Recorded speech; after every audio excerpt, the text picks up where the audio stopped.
Gold trusted gold buyers మీరు తాకట్టు పెట్టిన బంగారాన్ని విడిపించి ఈ రోజు ఉన్న మార్కెట్ ధరకు కొనబడను. దాకా అండ్ అన్ని విధానాలలో కూడా నర్స్ ఏంటి ఇంకా నెక్స్ట్ రాబోయే దానిలో కూడా నువ్వు ఫిక్స్డ్ ఇండస్ట్రీకి నర్స్ అని ఫిక్స్ అయిపోతావా ఏంటి? ఏమో ఇండస్ట్రీ నర్సింగ్ చేసేస్తారేమో. ఇండస్ట్రీ నర్సింగ్ చేసేస్తావా? అప్పుడు మేము అందరం పేషెంట్లు అయిపోయి నువ్వు వచ్చి మమ్మల్ని ట్రీట్ చేయాలా? లేదు, అంటే వేరే వాటికి కూడా కొన్ని ఆడిషన్స్ ఇచ్చిన, సో చూడాలి వాళ్ళు సెలెక్ట్ చేస్తే వస్తాయి. ఓకే. అండ్ దాని తర్వాత ఒకసారి అబ్జర్వ్ చేసుకుంటే నువ్వు వీటితో పాటు యోగా డూయింగ్ ద సిరీస్ కానీ ఏమైనా చేస్తున్నావా? సిరీసా?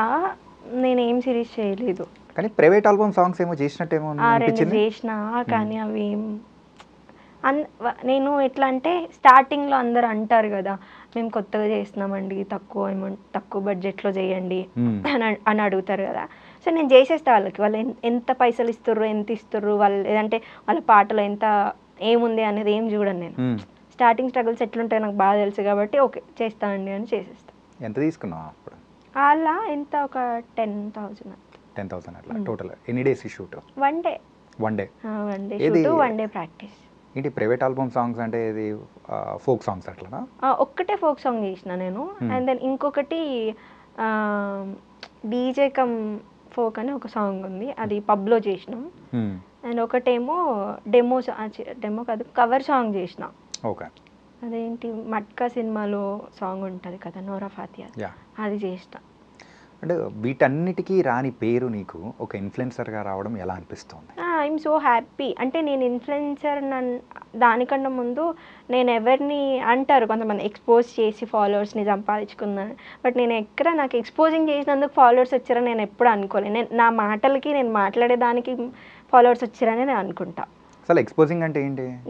మరి మీకే తెలియాలి, జస్ట్ బాయ్ మీరు కదా, మీరు చెప్పండి. ఎక్స్పోజింగ్ అంటే అట్లా అందరికీ ఐడియా ఉంది, ఓకే. కాకపోతే ఏంటంటే ఎంత లిమిట్ వరకు దట్ కొన్ని బౌండరీస్ అనేది కూడా పెట్టుకుంటారు కదా. బౌండరీస్ ఉంటాయి, ప్రతి ఒక్కరికి బౌండరీస్ ఉండాలి ఎక్స్పోజింగ్లో, లేకపోతే అది ఫ్యూచర్లో ఇప్పుడు చూడండి ఎప్పుడో చేసిన రీల్స్ వచ్చాయి, టిక్ టాక్ వీడియోస్ వచ్చి ఇప్పుడు బాగా ఫేమ్ ఉన్న వాళ్ళని చూపిస్తున్నారు కదా, ఇప్పుడు ఒకప్పుడు వీళ్ళు ఇలా ఉన్నారు, ఇప్పుడు ఇట్లున్నారు అనేసి.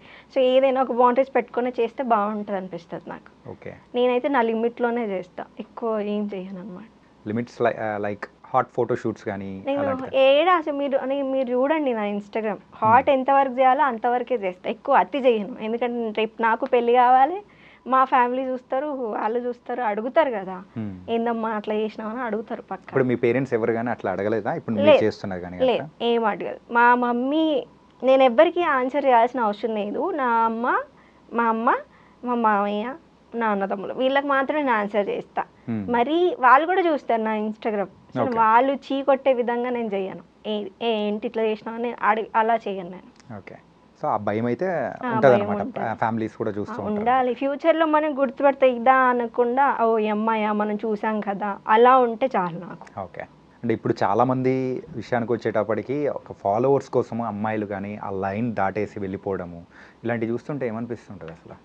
మనం ఎట్లా జడ్జ్ చేస్తాం చెప్పండి వేరే వాళ్ళ క్యారెక్టర్ని? క్యారెక్టర్ అని కాదు, అరే లైన్ అనేది ఎక్స్పోజింగ్ అంటే అదే కదా. ఇప్పుడు మనం ఎక్స్పోజింగ్ చేసే వాళ్ళు ఎట్లున్నారు ఏదో అంటారు కదా, సో వాళ్ళకి వర్తిస్తుంది అది. అందుకే ఆ అబ్బాయిలు అలా అంటున్నారు, వీళ్ళు చూపించడం వల్లే వాళ్ళు అట్లా అంటారు. నా కామెంట్ ఏంది, నా రీల్స్ కింద కూడా కామెంట్లు అవే వస్తాయి, నేను చూసుకొని డిలీట్ చేసుకుంటూ కూర్చుంటా చాలాసేపు. సో అట్లా మనం ఎలా ఉంటున్నామో వాళ్ళు మనం అలాగే కామెంట్ చేస్తారు, అలాగే జడ్జ్ చేస్తారు. అంతే. ఎక్స్పోజింగ్ అనేది ప్రతి ఒక్క అమ్మాయికి లిమిట్ ఉంటుంది. వాళ్ళ ఇంట్లో బాగా బ్రాడ్ మైండెడ్ అయ్యుండి మంచిగా అర్థం చేసుకుంటారు, నా బిడ్డ ఏం చేసినా నడుస్తుంది అనుకునే వాళ్ళతో నేను తక్కువ. అంటే ఎప్పుడైనా కానీ ఏదైనా కొన్ని ఫొటోస్ చూసి మీరు ఇన్స్పైర్ అయిపోయారా, ఇట్లా కూడా మనం చేయాలి అని చెప్పేసి అనిపించిన సందర్భాలు ఏదన్నా ఉన్నదా?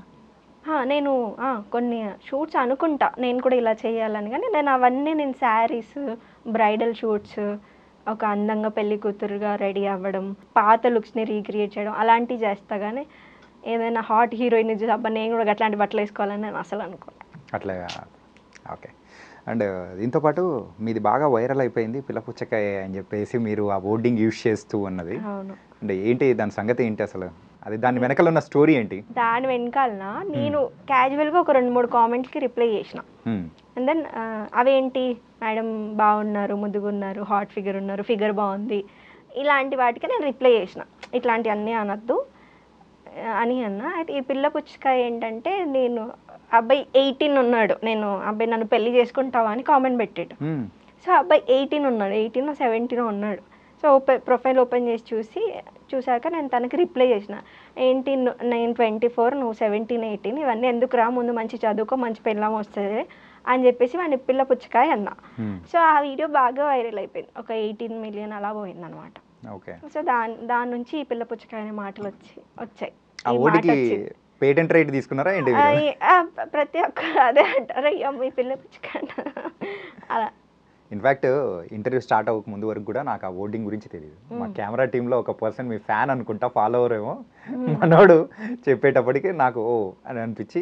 నాకు కూడా తెలియదు ఇదంతా, తన చెప్పే వరకు మీరే కదా పిల్ల పుచ్చకాయ అన్నారు అని.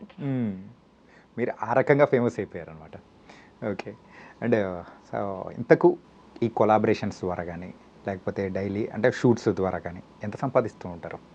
ఓకే, నన్ను నేను సర్వే అవ్వడానికి వరకు, నన్ను నేను బతికించుకోవడం వరకు సంపాదించుకుంటాను. ఒక 5 లక్షలు అంతేం ఉండదు, అట్లా అనుకుంటారు కానీ అంటే బతికేటోళ్ళు బతుకుతున్నారు నిజంగా. నేను ఎప్పుడు బెట్టింగ్ ప్రమోషన్స్ చేయలేదు. ఓకే. నేను ఎప్పుడు అంటే ఇది ఫేక్ అని ఉంటే అది చేయలేదు, అసలు నేను ఏది చేయలేదు. ఒక్కసారి బెట్టింగ్ ప్రమోషన్ చేసిన, ఒక్కసారి చేసిన. ఆ ఒక్కసారి చేసినప్పుడు చాలా మంది నా ఫ్రెండ్సే, నా క్లోజ్ ఫ్రెండ్సే వాళ్ళు నమ్మి వాళ్ళు పైసలు ఇచ్చారు. తర్వాత వాళ్ళు మను నువ్వు చెప్పింది నమ్మి మేము పైసలు పెట్టినాం, వాళ్ళు ఎవరు రిప్లై ఇస్తలేరు, ఇగో అగో అన్నారు, పైసలు ఎట్లా అంటే నాకు అది బాధ వేసింది. ఒక 10,000 సంపాదించాలంటే మనం ఎంత కష్టపడతామో నాకు తెలుసు. అందుకే నేను తర్వాత నా ఫ్రెండ్సే మోసపోతారు, పక్కన వాళ్ళు నన్ను నా ఫాలోవర్స్ కూడా నన్ను నమ్మి నేను ఏది చెప్తే అది చేస్తారు కదా. సో నేను అందుకే ఈ ప్రమోషన్స్ విషయంలో సో ఒక్కసారి ప్రమోట్ చేశారు కదా? ఒక్కసారి ప్రమోషన్స్ అంటే నేను ఒక్కసారి బెట్టింగ్ ప్రమోషన్ చేసిన, ఒక్కసారి. అది బెట్టింగ్ కూడా కాదు, ట్రేడింగ్. అది బెట్టింగ్ కూడా నేను చేయలే, ట్రేడింగ్ది. బెట్టింగ్ కాదు, ట్రేడింగ్ది స్టోరీ పెట్టిన. స్టోరీ పెడితే ఇట్లా అదే మీరు ఇంట్లో ఉండి సంపాదించుకోవాలండి ఈ సొల్లు చెప్పకంటే ఒక స్టోరీ పెట్టిన.